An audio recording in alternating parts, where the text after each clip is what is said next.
یہ ہے وقت میڈیا۔ آئیے لے چلتے ہیں آپ کو ہندوستان کے صوبے اتر پردیش کے ضلع بجنور میں نور پور کے پاس گاؤں سدن پور میں، جہاں 7 اپریل 2019 کو مدرسہ دارالنعیم میں سالانہ جلسہ منعقد کیا گیا، جس کی صدارت فرمائی مفتی وحاج الدین صاحب نے۔ جلسے کے سرپرست رہے قاری عبدالحلیم صاحب۔ یہ جلسہ زیر انتظام رہا قاری تجمل حسین صاحب کے۔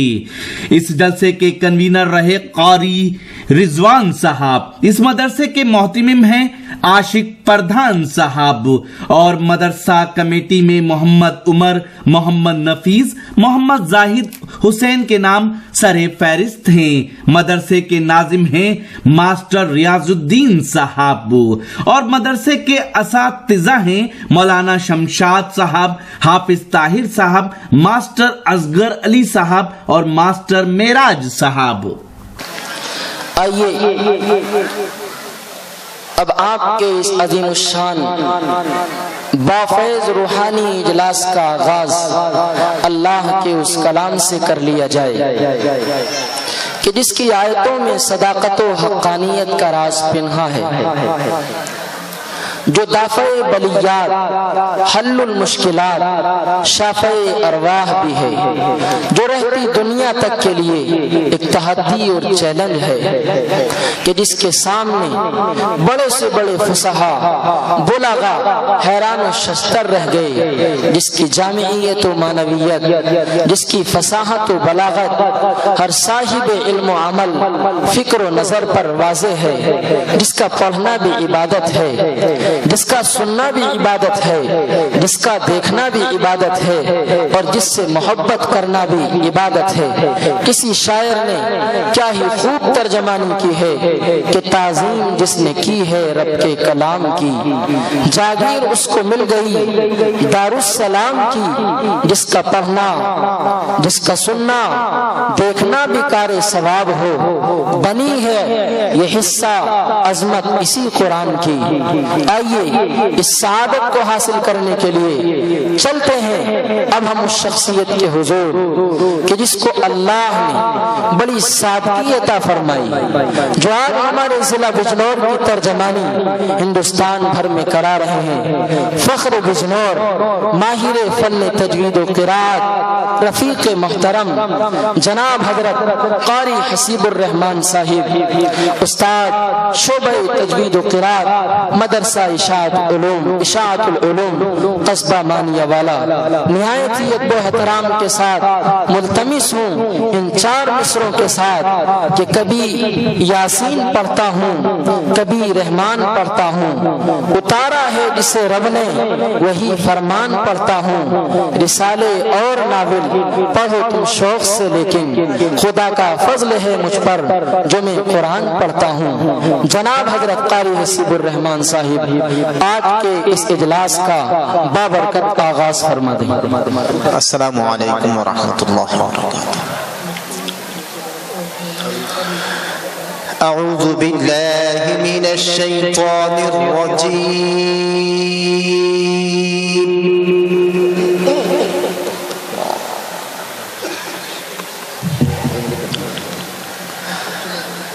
بسم اللہ الرحمن الرحیم۔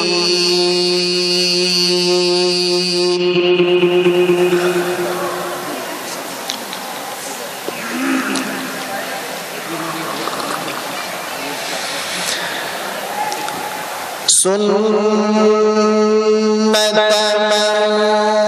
قد ارسلنا قبلك من رسلنا ولا تجد لسنتنا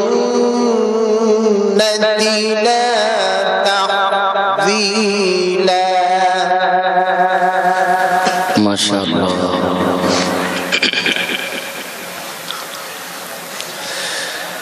أقم الصلاة لدلوك الشمس إلى غسق الليل وقرآن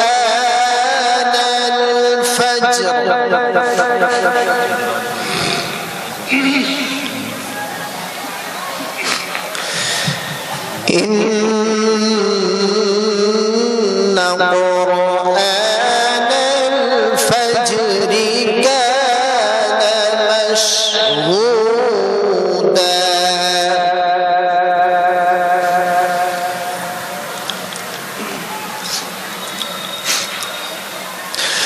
ومن الليل فتهجد به نافلة لك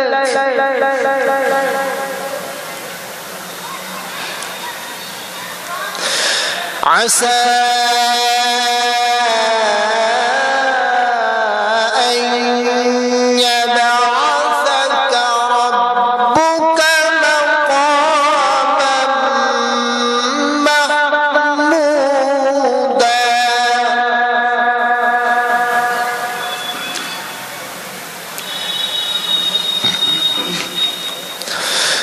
وقل رب أدخلني مدخل صدق وأخرجني مخرج صدق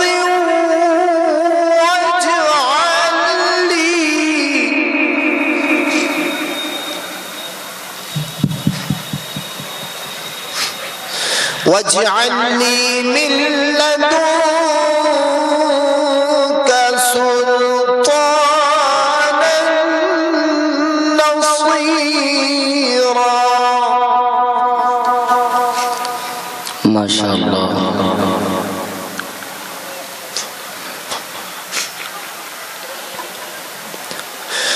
وقل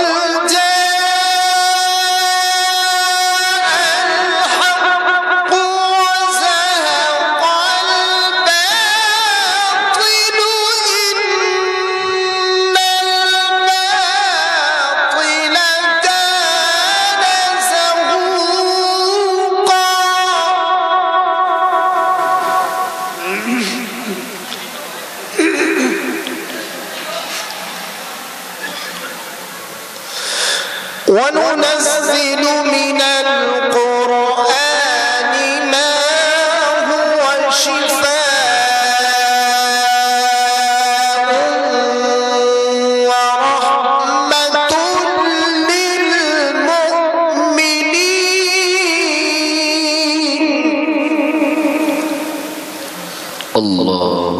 للمؤمنين ولا يزيد الظالمين إلا خسارا.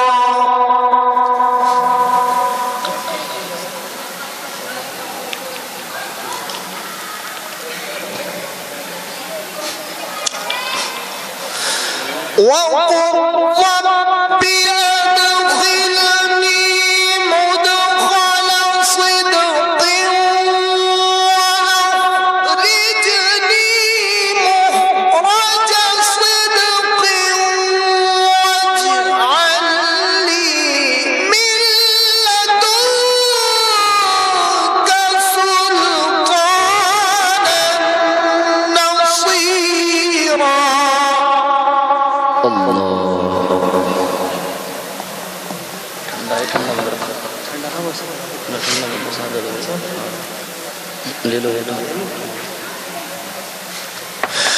وقل جاء الحق وزهق الباطل إن الباطل كان زهوقا وننزل من القرآن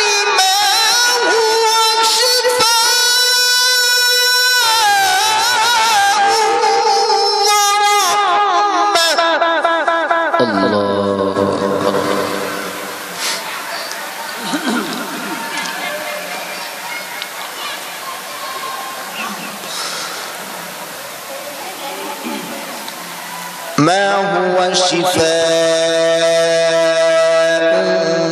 ورحمة للمؤمنين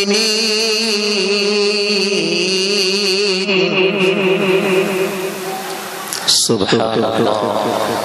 ولا يزيد الظالمين إلا خسارا.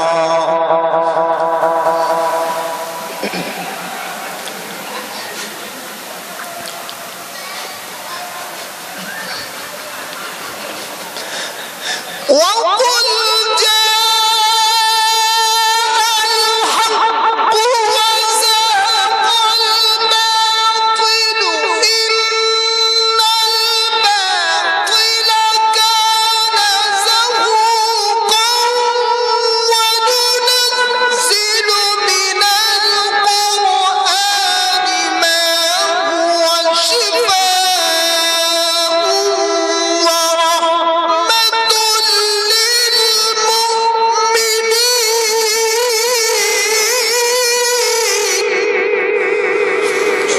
سبحان الله.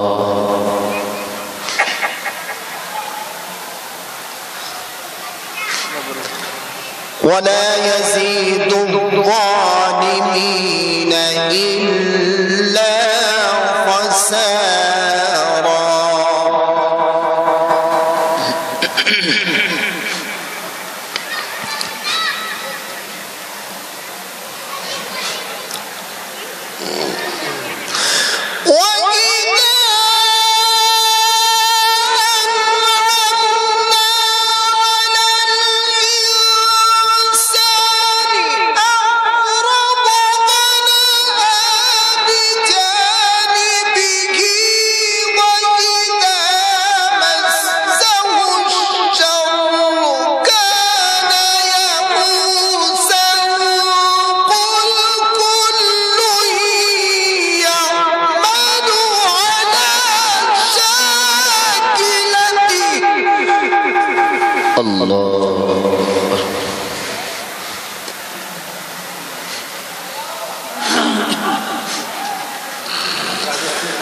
قل كل يعمل على شاكلته فربكم أعلم بمن هو أهدى سبيلا.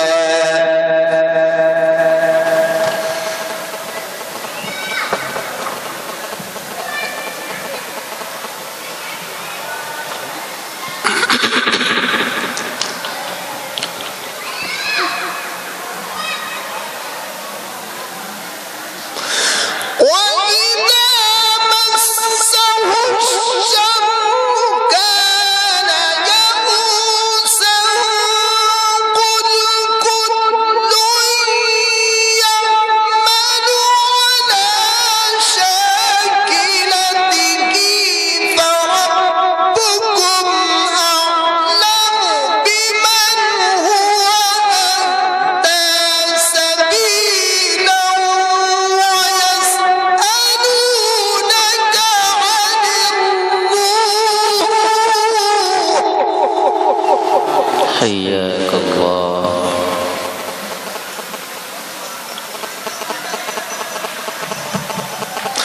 قل الروح من أمر ربي وما أوتيتم من العلم إلا قليلا.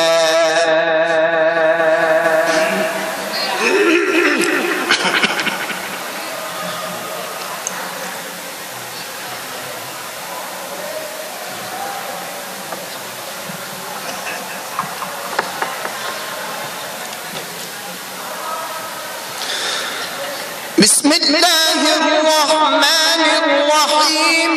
لا أقسم بهذا البلد وأنت حل بهذا البلد ووالد وما ولد.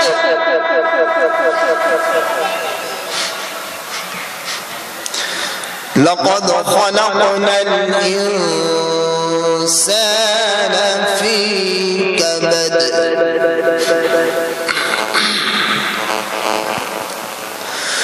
أيحسب أن لن يقدر عليه أحد يقول أهلكت مالا لبدا أيحسب أن لم يره أحد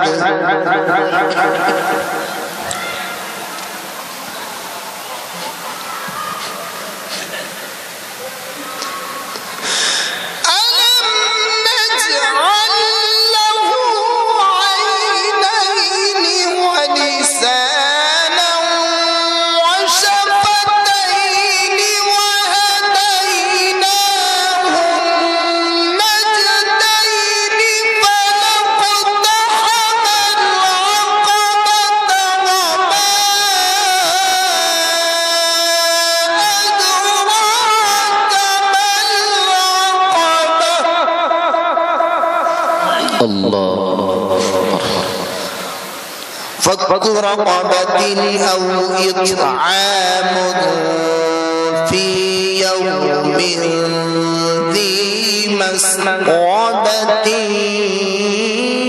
يتيما ذا مقربة أو مسكينا ذا متربة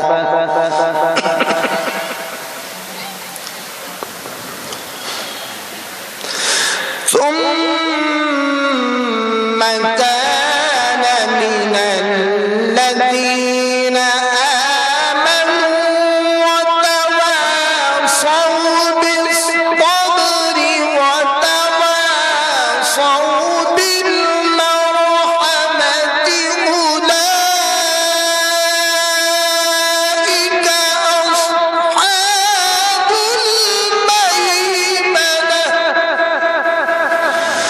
والذين كفروا بآياتنا هم أصحاب المشأمة عليهم نار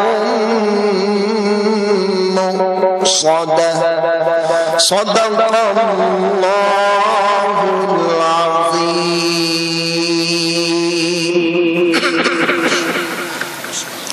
हजारों साल पुरानी है मेरे घर में किताब, हजारों साल पुरानी है मेरे घर में किताब, रोज पढ़ता हूँ हर रोज नई लगती है।